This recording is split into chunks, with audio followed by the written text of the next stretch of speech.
Parfois, on n'a pas envie que notre chien se rende dans certaines pièces, que ce soit pour préserver notre intimité ou certains objets personnels.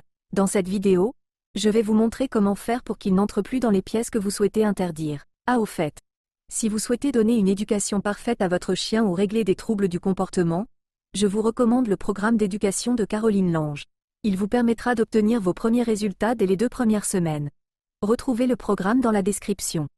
Commençons tout de suite avec les notions d'éducation que votre chien doit maîtriser si vous voulez lui interdire une pièce. Avant toute chose, vérifiez que votre chien maîtrise l'ordre pas bouger et comprenne la notion d'interdit. Ce sont 2 éléments de base que votre chien devra d'abord apprendre pour comprendre l'interdit d'une pièce. Afin de vous donner toutes les chances de réussir, je vous recommande de bien dépenser le chien physiquement et mentalement avant de commencer les exercices. Voici l'étape numéro 1 pour interdire une pièce à son chien ou son chiot. Devant la pièce que vous souhaitez interdire, dites pas bouger à votre chien. Entrez ensuite dans la pièce en question. Si le chien n'a pas bougé et n'est pas entré dans la pièce, récompensez-le à l'aide d'une friandise.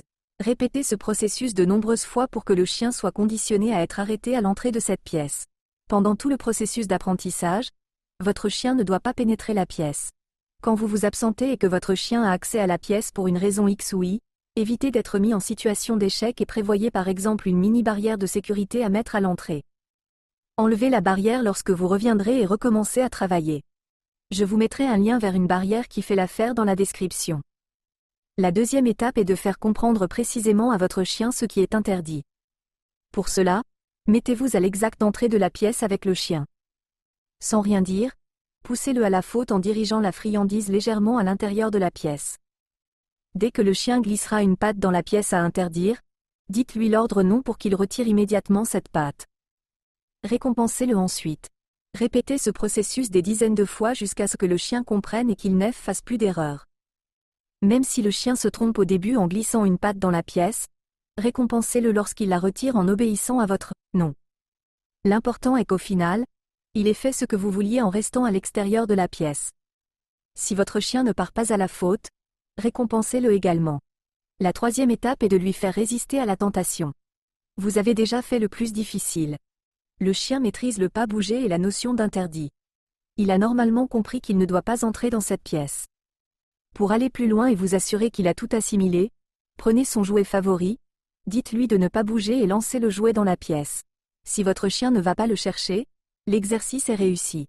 Augmentez maintenant le niveau. Sans dire pas bouger, lancez le jouet dans la pièce. Si le chien n'y va pas, récompensez-le en allant chercher vous-même le jouet dans la pièce et en lui donnant.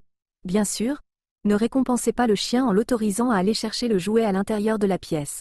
Enfin, entrez dans la pièce sans rien lui dire et vérifiez s'il tente de vous suivre. Si c'est le cas, reprenez l'une des 2 étapes précédentes.